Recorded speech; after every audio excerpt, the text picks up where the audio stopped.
الرحيم الحمد لله والصلاة على أهلها وبعد فقد قال الله سبحانه وتعالى ونزع الموازين القسط ليوم القيامة وأن أعمال بني آدم وقولهم يوزن وقال مجاهد القسطاس العدل بالرومية ويقال القسط مصدر المقسط وهو العادل إلى آخره۔ حضرات علماء کرام، معزز سامعین، عزیز طلباء، آپ حضرات میری آواز سے اندازہ لگا سکتے ہیں کہ میں یہ 3 ہفتوں میں مسلسل روزانہ 4 5 پروگرام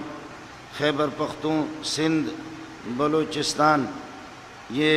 چاروں صوبوں میں گھومتا رہا ہوں۔ آواز نے بالکل جواب دیا ہے اور آواز انکار کر رہی ہے۔ میں نے اپنے اساتذہ سے عرض کیا تھا کہ ختم بخاری شریف ہمارے شیخ الحدیث حضرت مولانا مفتی عبدالواحد صاحب اور بخاری جلد ثانی ان کے پاس ہے، اور وہ آخری سبق وہی پڑھائیں، ان کا حق ہے کلاس کے اندر۔ اور عوام کے ساتھ جب طلباء بیٹھ جائیں گے اور علماء بیٹھ جائیں گے تو علماء اور طلباء کی زبان بالکل الگ ہے، ان کی اصطلاحات بالکل الگ ہے۔ اگر علماء کی زبان میں اور جو طلباء فارغ ہو رہے ہیں ان کی زبان میں اگر گفتگو کی جائے تو جو باہر کے لوگ ہیں ان کو کچھ پلہ پڑے گا بھی نہیں۔ ظاہر ہے کہ یہ 10-15 سال کا سفر علمی انہوں نے طے کیا ہے، اس میں بڑی محنت انہوں نے کی ہے۔ صرف ہے، نحو ہے، منطق ہے، بلاغت ہے، فقہ ہے، اصول فقہ ہے، حدیث ہے، اصول حدیث ہے، تفسیر ہے، اصول تفسیر ہے، کئی فنون ہے، اور ان کی اصطلاحات زبان زد عام ہیں، یعنی ان کی زبانوں پر وہی اصطلاحات ہیں۔ طلباء کے، عوام کے لیے وہ ذرا مشکل ہے۔ اب میرے لیے امتحان سب سے بڑا یہی ہو گیا کہ اس مخلوط مجلس کو لے کر کے میں کیسے چلوں، میرے لیے بہت ہی مشکل ہے۔ لیکن بہرحال یہ کہ ناظم تعلیمات صاحب اور اسی طرح ہمارے محتم صاحب، وہ دیگر اساتذہ، ان کا اصرار رہا، اور یہاں میرے بھائی وہ پیرزادہ ضیاء الدین صاحب موجود ہیں۔ میں چاہ رہا تھا طلباء کے آخری سبق وہ پڑھائیں اور وہ حفظ والے حضرات، اور میں جب میری آواز ہوتی ہے تو اس میں بہرحال یہ ہے کہ میں جھوم کر کے قرآن پڑھتا ہوں، لیکن آج مجھے افسوس ہے کہ اس انداز میں طلباء کو پڑھا نہ سکا۔ اس کی بنیادی وجہ ہے کہ آواز بالکل بیٹھ گئی ہے، اور اب بھی جو حضرات فارغ ہو رہے ہیں وہ شاید خوشی کر رہے ہوں گے، اور آپ حضرات بھی خوش ہوں گے کہ ہمارے مدرسے سے، اور یہ مدرسہ آپ کا ہے، عوام کا ہے، اہل محلے کا ہے، پوری امت مسلمہ کا ہے۔ آپ جو باہر سے تشریف لائیں، آپ تو خوشیاں منا رہے ہیں، لیکن میں خوشی نہیں کر سکتا۔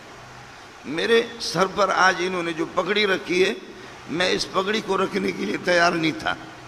بالکل نہیں۔ یہ جو طلباء ہیں نا، یہ آپ دیکھ رہے ہیں، یہ ایک دن میں تیار نہیں ہوئے، بس عرش والی ذات کو پتہ ہے کہ ہماری ان کے ساتھ کیا محنت ہوتی ہے۔ ان میں سے بعض 2 سال سے ہمارے ہاں ہیں، دیگر مدارس سے پڑھ کر کے ہمارے ہاں تشریف لاتے ہیں، کوئی 3 سال سے، کوئی 4 سال سے، اور کوئی بعض ان میں اس قسم کے ہیں کہ 10 سال سے اور 11 سال سے ہیں۔ یہ تو ظاہر ہے کہ علماء ہیں، حفاظ ہے، قاری حضرات ہیں، ہمارے سر کے تاج ہیں، ان کے ساتھ ہماری رفاقت رہی ہے 6 سال، 8 سال، 10 سال۔ ان کو ہم کیسے چھوڑ سکتے ہیں،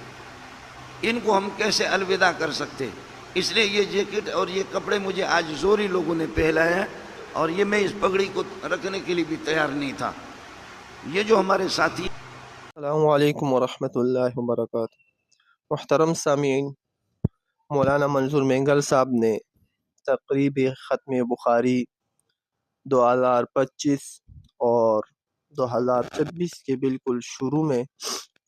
جامعہ صدیقیہ میں یہ تقریب کا انعقاد کیا گیا، تقریب ختم بخاری، اور انہوں نے ایک اس بیان میں شیخ الاسلام اور شیخ الہند محمود الحسن دیوبندی رحمۃ اللہ علیہ کا واقعہ ذکر کیا۔ وہ واقعہ کیا ہے؟ انہوں نے فرمایا کہ شیخ الہند رحمۃ اللہ علیہ نے ایک گائے کا بچڑا پالا، اور پالنے کے بعد 2 سال بعد جب وہ ذبح کرنے اور قربانی کرنے کے قابل بنا تو اس کو ذبح کے لیے لایا،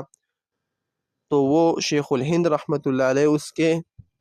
محبت اور 2 سال اس کے ساتھ گزارنے پر، اس کے پالنے پر جو مانوسیت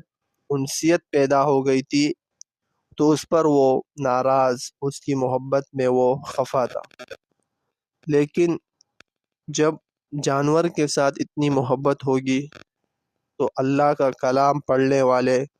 اور حضور علیہ السلام کے حدیث پڑھنے والے طلباء کے لیے ان کے استاذوں کی کیا محبت ہوگی، جن کے پاس وہ طلباء اپنے استاذوں کے ایک ہی صحبت میں ایک ساتھ ان سے سبق پڑھے اور کئی سال گزارے اور پھر آخر میں علیحدہ ہو، تو اس پر کتنا رنجید اور غم زدہ ہوں گے یہ اساتذہ۔ تو مولانا نے اپنے اس بیان میں یہ کہا کہ یہ جدائی ہمارے لیے باعث خوشی بھی ہے تو باعث غم بھی ہے۔ خوشی اس لیے کہ یہ آگے جا کے علم دین کی خدمت کریں گے اور استاذوں کے نام کو روشن کریں گے اور اللہ کے دین کی خدمت کریں گے، اور غم اس لیے ہے کہ ان کی جدائی یقیناً جس طرح شیخ الہند رحمۃ اللہ علیہ کا واقعہ بیان کیا کہ بچڑے کو قربانی کرنے پر بھی وہ غمزدہ تھے، تو ان پیارے بچے طلباء کے جدائی پر بھی ہم اس اساتذہ کرام غمزدہ ہوتے ہیں۔ تو اللہ رب العزت سے دعا ہے کہ اللہ رب العزت ہمیں بھی علم حاصل کرنے کی توفیق دے اور اس کے بعد علم دوسروں تک پہنچانے کی توفیق عطا فرمائے۔